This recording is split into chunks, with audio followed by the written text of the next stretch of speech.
Salam Bapak Ibu dan saudara terkasih di dalam nama Tuhan Yesus. Dimanapun Anda berada dan dimanapun Anda bisa mendengar rekaman ini, kita bertemu dalam program Jumpa dengan Tuhan untuk edisi hari ini. Sebagai dasar kebenaran firman Tuhan, saya akan bacakan dari Mazmur pasal 11 ayat yang ke-7. Firman Tuhan mengatakan, sebab Tuhan adalah adil dan Ia mengasihi keadilan. Orang yang tulus akan memandang wajahnya.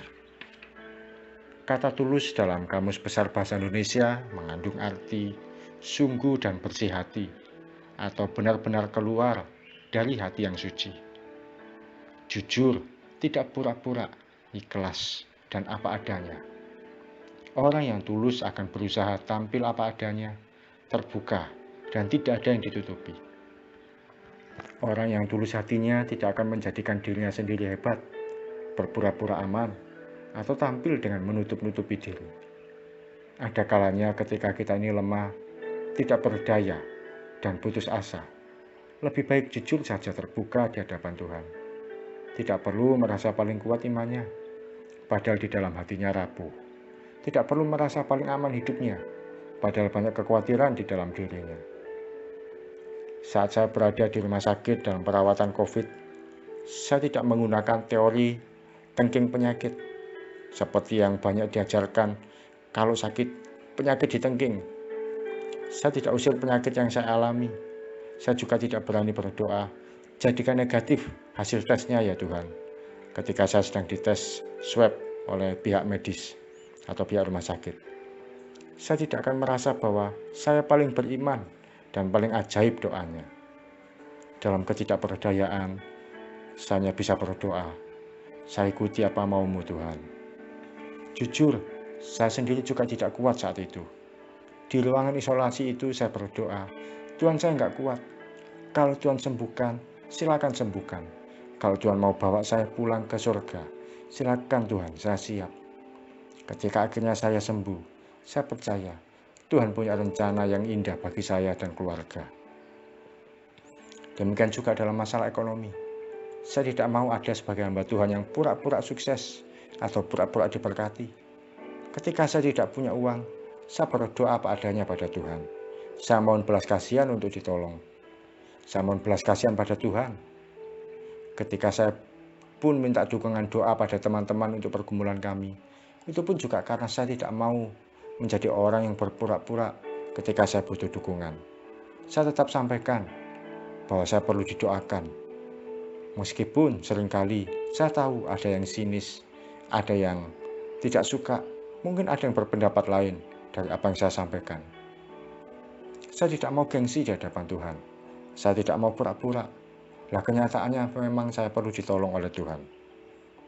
Satu kali, sore hari sebelum saya berangkat siaran radio, saya berdoa pada Tuhan. Tuhan, sore ini saya nggak punya uang. Saya cuma punya bekal untuk berangkat. Tapi setelah itu uang saya habis. Bagaimana untuk besok? Belum untuk makan anak dan istri. Saya perlu berkat-Mu Tuhan. Setelah doa, saya sudah tidak berpikir apa-apa lagi. Saya serahkan pada Tuhan. Saya pun berangkat ke tempat siaran. Di tempat siaran ternyata ada rombongan narasumber dari luar kota yang mau bertemu dengan saya. Saya membantu mereka untuk mengisi acara di radio kami. Saya siapkan perlengkapannya, saya bantu pembicaraan mereka. Saya buat acara itu menjadi nyaman bagi mereka. Usai siaran, sebelum pulang, tidak terduga, salah satu dari tamu itu memberi saya sejumlah uang yang jumlahnya lebih dari cukup untuk makan kami sehari-hari. Puji Tuhan, ada pertolongan Tuhan. Seperti Daud yang tulus hati di hadapan Tuhan, berkata apa adanya di hadapan Tuhan. Dalam kelemahannya, dia ungkapkan tanpa ada yang ditutupi. Oleh kasih karunia Tuhan, Daud pun ditolong oleh Tuhan, diluputkan dari bahaya, dan diselamatkan dari berbagai ancaman. Mari kita hidup dalam ketulusan hati. Terbuka saja di hadapan Tuhan. Nyatakan kelemahan kita, ketidaksanggupan kita di hadapan Tuhan. Meskipun mungkin kita tidak perlu bicara kepada banyak orang tentang kekurangan kita atau pergumulan kita atau masalah yang kita hadapi. Tapi kita jujur, terbuka di hadapan Tuhan. Saya yakin dan percaya Tuhan masih bersedia menolong orang-orang yang tulus hatinya. Mari kita datang pada Tuhan. Terima kasih Tuhan untuk pembelajaran baru yang kami terima pada pagi hari ini. Kau ajarkan kami ya Tuhan, untuk kami hidup sebagai seorang yang tulus hati, yang terbuka dan jujur di hadapan-Mu. Ampuni kalau selama ini kami seringkali berpura-pura. Mungkin kami selama ini merasa hebat. Mungkin kami merasa selama ini masih bisa mengatasi segala sesuatunya sendiri. Hari ini kami berkata, kami perlu Engkau ya Tuhan. Kiranya Engkau berkenan ya Tuhan mendengar setiap seru doa kami. Tuhan, sembuhkan anak-anak-Mu yang sedang sakit. Pulihkan mereka yang dalam kondisi letih, lesu, dan tidak berdaya. Tuhan, cukupkan kebutuhan dari anak-anak-Mu yang dalam kekurangan. Demikian juga yang berhari-hari dan berwaktu-waktu berdoa tapi belum terjawab apa yang menjadi kebutuhan doa mereka.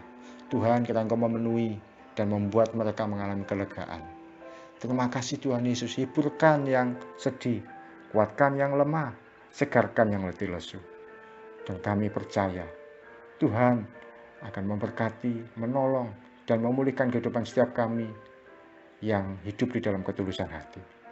Terima kasih Tuhan, kami terima firman-Mu, dan kami siap untuk melakukan aktivitas kami sepanjang hari ini. Di dalam nama Yesus kami berdoa dan mengucap syukur. Amin.